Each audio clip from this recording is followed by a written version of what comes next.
Film Don't Lie from UGAsports.com, recounting Georgia's defensive effort against Clemson. We are presented by Breda Pest Management, Oconee Gold Barbecue Sauce, and ASW Distilleries. We'll tell you more about them. Quick caveat, there are a few plays here from Georgia defenders that we would have included with this, but there were so many newcomers, transfers, and true freshmen that made an impact in this game that we're doing a video just for them. So, yes, KJ Bolden was a really big piece of Georgia's defense. You're not going to see him in this video because we have another one on this channel with Georgia's newcomers, and we want to give him a little more love and spotlight for that. So this is going to be the core of Georgia's defense, even though you'll see a little KJ Bolden in here, not some of the plays that we're focusing on. As I pull up the video, Brent, Georgia's defense, we're going to start with a play here from Daylen Everett. What caught your eye? This play means nothing in the grand scheme of things. But to me, it speaks to the overall culture. It speaks to the overall just what you have to do to play at Georgia. This is your technically sort of number one corner. Look how physical he is. Instant, fill the hole, physical, make a play. Yes, they got the first down. Grand scheme of things means nothing. But that to me just speaks to the overall of what Georgia is defensively. And if you go watch a practice, if you don't play physical, see you later. It's demanded. And that's just, it's unlike any other place that I've seen from a practice standpoint. And I've seen a bunch. So that's just a play that, shows what they're all about. It's fun. You picked out this one. I have one later of Dan Jackson. Similar kind of thing of just the fearlessness. We'll get to that. Let's get to CJ Allen because, man, there's a lot of next great Georgia linebackers. He's already that. Yeah, and it's one. It's one where you think about him defensively. This last year was a shuffle, see, and then go. This right here, and in most of this game, now in terms of his PFF grade, it was lower because he missed two of his 5 tackle attempts. It's some misses, but this level of aggressiveness and seeing it and just getting downhill and knifing through the little hole that there was and preventing, because I think that Clemson had already gotten they had gotten a bigger play a little bit and had some success already with a toss play prior to this. And then this one, he just goes and makes the play, being sideline to sideline. Just one note that early in this game, as these teams were feeling out each other, just Dan Jackson in here staying back deep. We know that there was the secondary shuffle without Janelle Aguero. And so we'll discuss what that meant for Georgia. I actually thought Dan Jackson played a really good game. Oh, yeah. And you have Malachi in here right at the star, right there at the point of attack. It was big, and we will get to it. Most of these plays, we're going to have a glowing review of Georgia's defense, and how can you not? Didn't give up a touchdown, only gave up 3 points. I know some fans were like, well, what about the deep shot that Clemson hit? Well, here you go. Well, what's amazing about it, and the reason to show it is, one, the coverage was really good. Fantastic. Great throw, great catch, all of that. But there's a couple parts that, to me, were just that need to point out. One, pause at the snap. Right there. Notice anything? You talking 10 here? Look at Georgia's defensive line. The two guys, yes, they're closer to the ball. But, watching, if you're going to be an edge guy, get off the rock. Get off the ball. Get off the ball quickly. Don't be late off the ball. Those guys are way – but I will say this. All offseason, I think even in our sort of 5 things Georgia needs to do preview that we looked at when we first – back in the summer, 2 edge defenders on the field, 2 true edge defenders on the field, more. Gabe Harrison, Damon Wilson right here on this. It's one where that, to me, is going to equal long-term success for Georgia's getting 2 of those guys, and that includes Jaylen Walker. That includes Michael Williams. That includes Chaz. 2 of those guys on the field consistently is good for Georgia. Because this is not even a well-executed fake here. No, and it's not. And it's one where it's actually the right call against the defense and the blitz that Georgia has in terms of best, and they hit it. Now, if I was gonna pick on Everett in any of the tiniest of little ways, he's got middle of the field help, and he didn't anticipate, like at the top of the route, they showed the replay and kind of followed the receiver in the corner the whole time. He didn't anticipate the receiver kind of breaking back out, even with that middle net coverage. He was just still following. Still really good coverage. I won't have it. I won't take the criticism. That was really good coverage from Jaylen Everett. I know you're saying it was. Yeah. I won't even take the comment. I will disagree with you, sir. Yeah. Gabe Harris, though, extremely physical. Plays so physical. Just get off the ball faster. Like, look at what he did to the offensive line on the twist. Like, comes around and then right in your face. Get away from me, two guys. Almost gets to the QB. So physical. Just get off the rock faster. The other piece with this, just to talk about the dominance of the game. They had 196 total yards. You take away this play, it's 153 total yards and right at three yards of play. It wasn't, in terms of pressure, it wasn't like they overly pressured Klubnik. It was about average from the previous season that we looked at ago, about 33% of his dropbacks. But this was it. And I was shocked Clemson actually didn't do more of this, just try to find one-on-ones and take shots. They did later, but Malachi did his thing. But so do you remember that play after the catch from Everett? They had to review it, right? Yeah. So everybody's around on the sideline. They're reviewing it because I'm like, okay, it's basically borderline a timeout. And I remember them coming right back off the field. And I want to say Matt Luke was right in the bottom corner of the screen, slowly getting off the field. He's like the last one that was getting to the sideline. And then this happened for their offense. Right guard, left guard. Oh, that's just not good. If you want to talk microcosm of the game for Clemson, when that happens. One of my favorite commentaries from you, Brent, is when we're doing Film Don't Lie, and you can't find the words, and it's just, ugh. Ugh. Oh, I'm going to find some words, by the way, later for your Clemson offense. If they're a Clemson fan in here listening, I'm going to ream their offense. They gave it, anyway, we'll get to that. But this just happened but this is right after a break in the game, like where everybody's on the sideline talking, and that happens. So, I mean, do you remember the whole Florida blocking each other thing? It was similar, and then you got a whole bunch of bodies playing physical there. I thought Raylan Wilson had a fantastic game for Georgia. Yep. Good pursuit. Get the outside edge, force them back in. Yeah, and this is 3rd and 14. Okay, yeah, they're going to run a quick screen. You watch this and you're like, what are they doing? But then you realize, they didn't get the screen out. Georgia just played it for too well and played too fast, and that's what's hard to do against Georgia's defense. But watch Mike Hill. He kind of, on the right edge, he kind of inadvertently just leans, just gives a little lean to the left tackle, completely throws him off. And now he can't get there because if he can get the block Raylan Wilson, okay, maybe they got a little something and now they maybe you're one-on-one with Dan Jackson, and then somebody's trailing, you got to make a play, who knows what. But that little lean from Michael and then Raylan being right there and being fast and physical, shut it down. But yes, in terms of, you speak of Wilson, 71.9 pre-review grade it wasn't the highest of his single game, but it was the highest of any single game that he's had in the last, say, 6 or 7 games when he started playing significant snaps. I just like the options that you have at linebacker there. If Raylan Wilson's going to play like he did in this game, man, it's just a really deep group. So obviously LSU and USC are playing now, and you talk about, I've seen some commentary about, LSU's offensive line is kind of the best unit in that game specifically. There's an argument that Georgia's inside linebacker group is the best unit in all of college football. Yeah. It's the depth. And when you think about that unit, and we're going to look at the new faces and Justin Williams and another, and we even talked about this, like Sammy Brown. Clemson's excited about Sammy Brown. True freshman, going to be a really good player. Where would he be in Georgia? Likely 4th string. There's just so much depth and quality players at that position for them. I teased this earlier.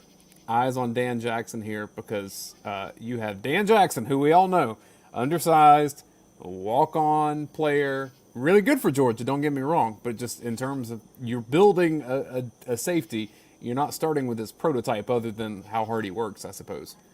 I want you to watch. This is a left tackle. He's physical. He just plays physical all the time. No fear. And then you got CJ Allen being fast. And like And seeing it. he wins that rep against a left tackle and allows his teammates to come make a play.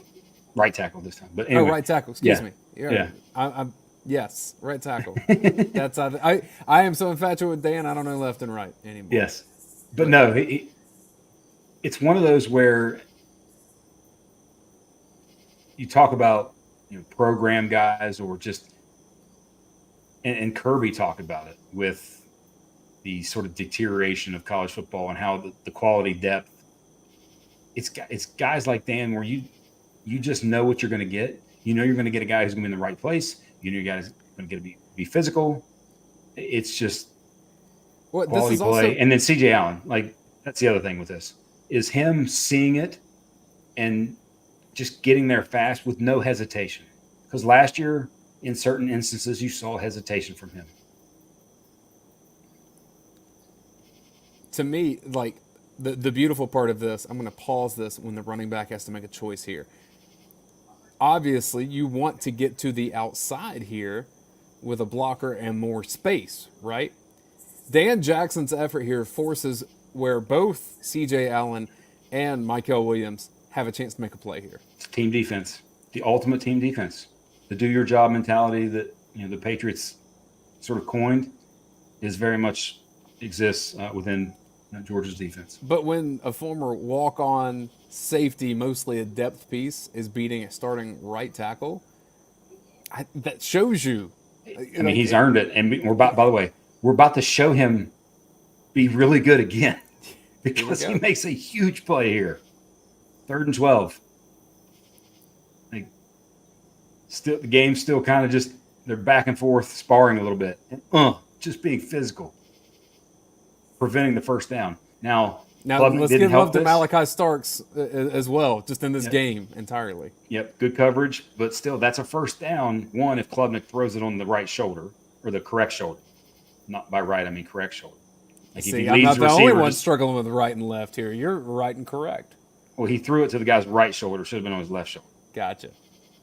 So he had to turn back just a little bit. That allows Dan to get there. But just see it, react, and be physical to the point where that is almost lost half a yard there as he's trying to get that first down. Phenomenal play from Dan Jackson. Like all of the stuff I've seen about this game nationally is Georgia's roster is so much deeper. Georgia has all this 5-star talent. Dan Jackson's not that, but these plays, he plays with those guys. Yes. He belongs. 5-star player. I mean, in the game. Let's get down to the goal line here. 71.9 overall grade, by the way, for Dan Jackson. This play, 1,000,000% would not happen last year with Raylan Wilson.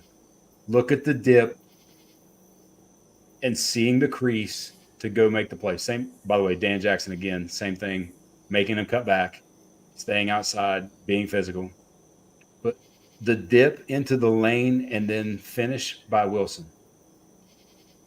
That's as good as it gets. And that's how it's done. You got another KJ Bolden's right there as well. But Clemson thought they could have some level of success with this. One good play with it. I was more impressed with Georgia's defense in this game than I was most of last season. And that's without one of your starting secondary players. Yeah. In Aguero. I would agree with that.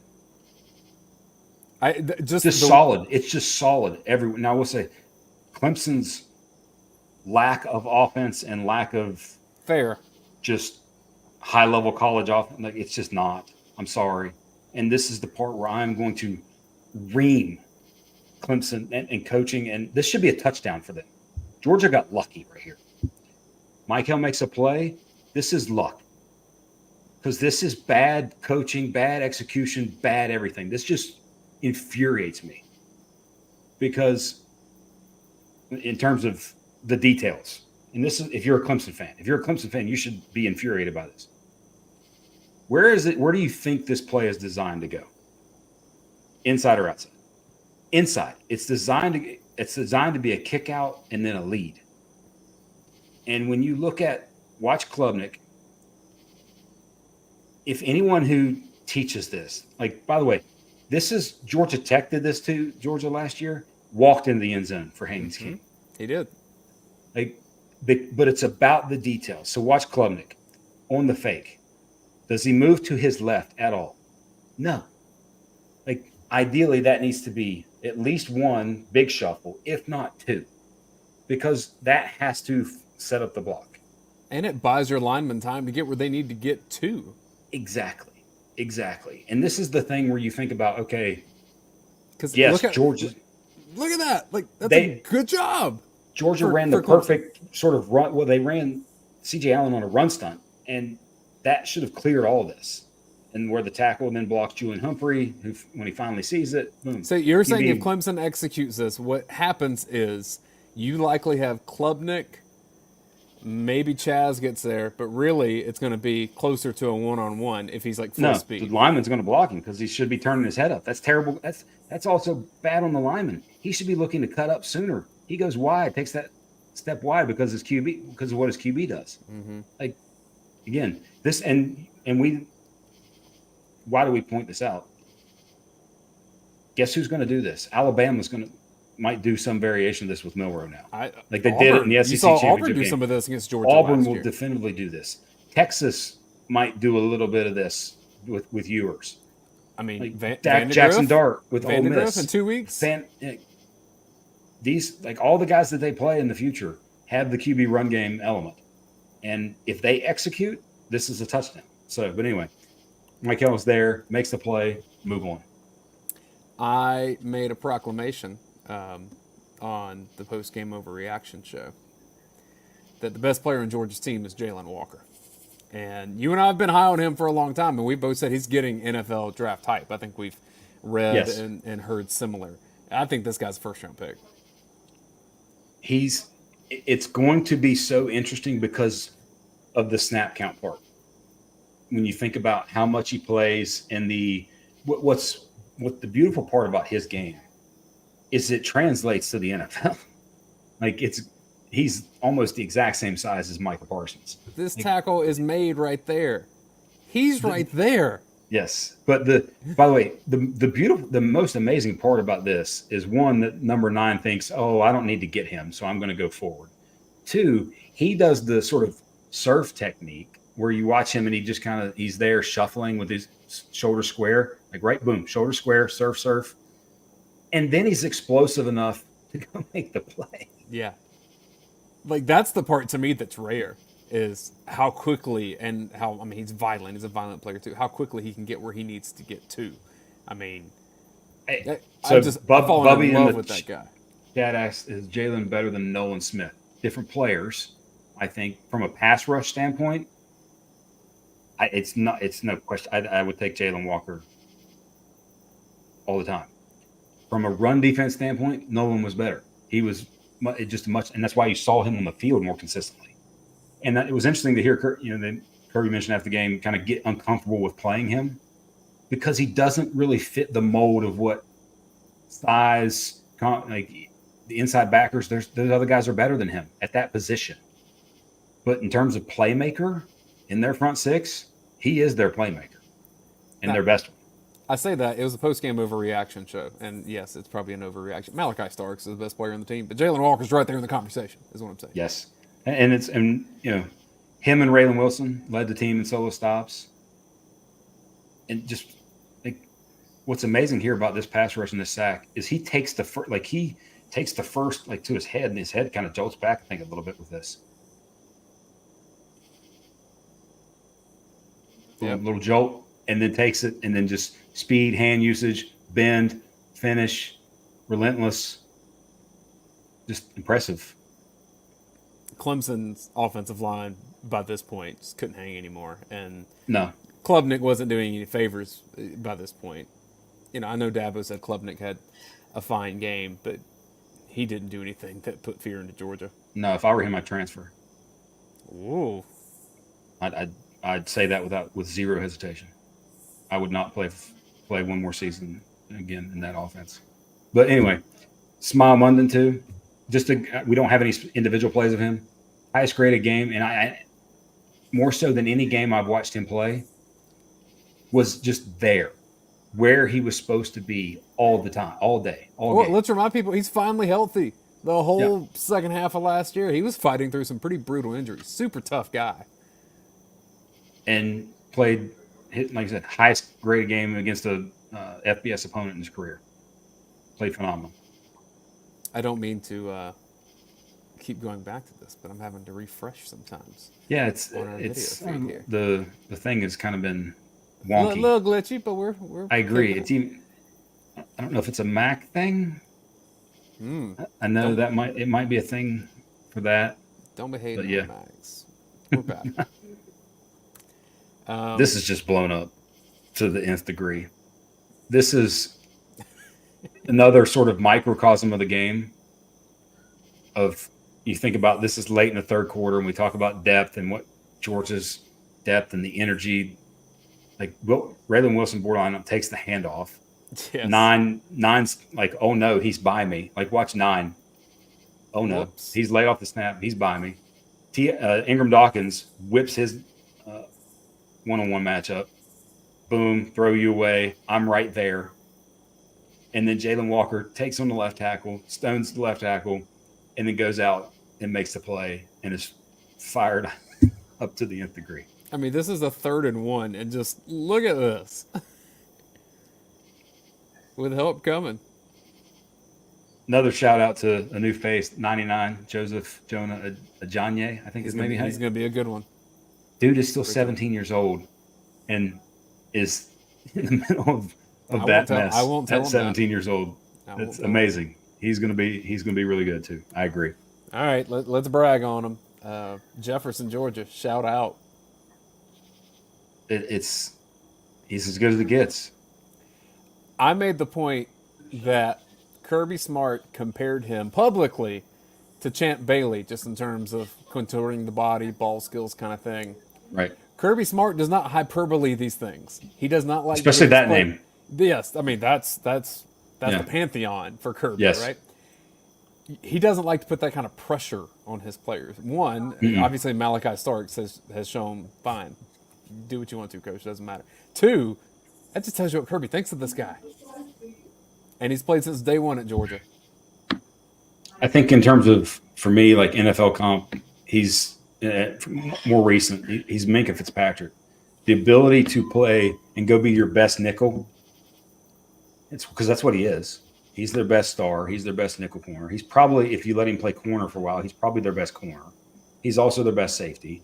Like he's their best secondary player at any position you put him. And that's what Fitzpatrick was. Alabama used him everywhere and did anything and everything with him. And now he becomes the ultimate chess piece for your defense, where you can, if you had Missouri on the schedule and Burden was in the slot all the time. All right, Malachi, that's you. You might have some if Juice Wells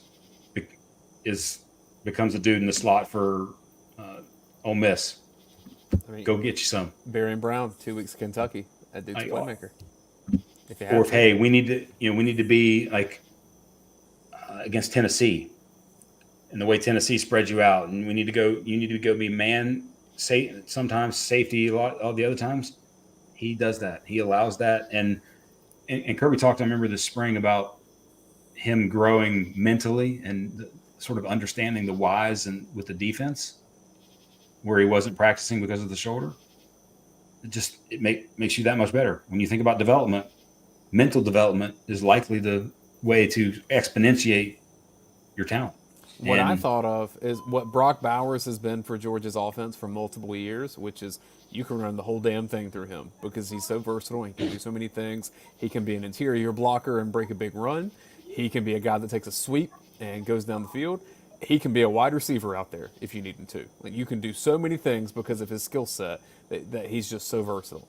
Malachi Starks is that on the defense. And I think we've known that, but just seeing him step into the role that Georgia asked him to play in the first game because Aguero was unable to go. I mean, come on, man. Like that's Yep. like special legendary stuff. That's Andrew Thomas as a true freshman playing right tackle on a team like ready to go. And at any point he could have flipped over to left and been fine, and he did for the rest of his career. Like there are certain players that generationally they just make a difference, and you just don't find those again. And for all the hullabaloo in the offseason about Caleb Downs, and it's so well deserved because he's an incredible player. He's going to be super highly drafted. He's going to have a great year at Ohio State. Somebody I really trust when that went down told me best safety in the country still at Georgia. Yes, I agree. Mr. Farmer asks, tell our defense is much, much better this season. Do I agree? Do we agree? I honestly don't know yet because I think about that much highly of Clemson's offense and what it does and what it can do to a defense. It just doesn't. It doesn't stress defenses like it truly can, like it could. It could get there. But with the QB the way he's playing and the way their offense just is structured, it doesn't stress defense to me. Georgia wasn't like they played phenomenally, just solid, kind of do your job defense. I think that was the thing. But you're not really stressed like you would against some other offenses that you're going to see coming up soon. I still think there's a path that Clemson, because it's ACC, and there's just not as much talent over there, frankly, right now. I think there's a chance Clemson is in the playoff hunt. And I know that sounds wild after that good game. gosh, yes. Yeah. That game meant nothing to them. Right. From that perspective. If Clemson has a couple of those younger receivers, which, I mean, why not have Wesco out there? Like, what are you doing? Give him some shots. I was shocked. We talked about him for 2 weeks, 3 weeks. Yeah. Larry Williams told us the same. In the end, though, you can only play who's in front of you. That's true. And they dominated the ever-loving crap out of them. You know who helps us dominate? Our sponsors from Breda Pest Management, because this is the time of year, weather's changing a bit.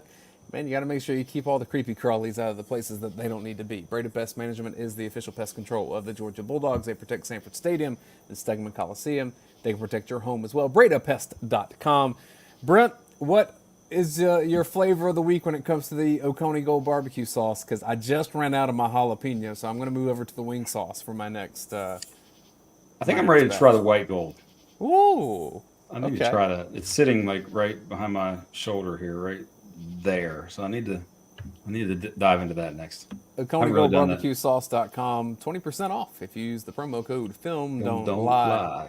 All caps. All caps. No apostrophe. Punctuation. Yeah, none of that. Even though the whole title to our show is grammatically incorrect, and as someone that works at a journalism college, so that probably isn't great, but it's worked. Hey. And now we're just FDL. Yep. Finally, and I'm going to bring down this graphic just because ASW, man, they have this Hunker bourbon that I tried for the first time. This is like one of the first that was poured, I think, too. So shout out to our folks at ASW. This is in the same line as the Hunker vodka. So you buy the Hunker vodka, you buy the Hunker bourbon, a bit of that goes toward Georgia's NIL. Every bottle of this that is sold goes toward Georgia's NIL. This needs to be at your tailgate. And I don't just say that because they sponsor the show, because I tried this. This is a 50% alcohol by volume. Oh, yeah. But it's smooth is what I'm telling you. and look, I don't shill for bad bourbon. I'll put it that way. I drank ASW long before we became partners with them. We're just pumped that they're back with us for another year here on Film Don't Lie. If you're watching us live, that's going to be the end of this defensive show. We're going to record a couple in the lab, get them out here before the end of the night. If you, some of that's going to be Georgia's offense. We have our play of the game, and then also newcomers as well. Check out everything that we have with Film Don't Lie, and subscribe to this YouTube channel. For Brent Rollins, I'm Dayne Young. Thank you, Breda Pest Management, and Hunker Bourbon from ASW Distillery, and Oconee Gold Barbecue Sauce. We'll see you next time here on Film Don't Lie.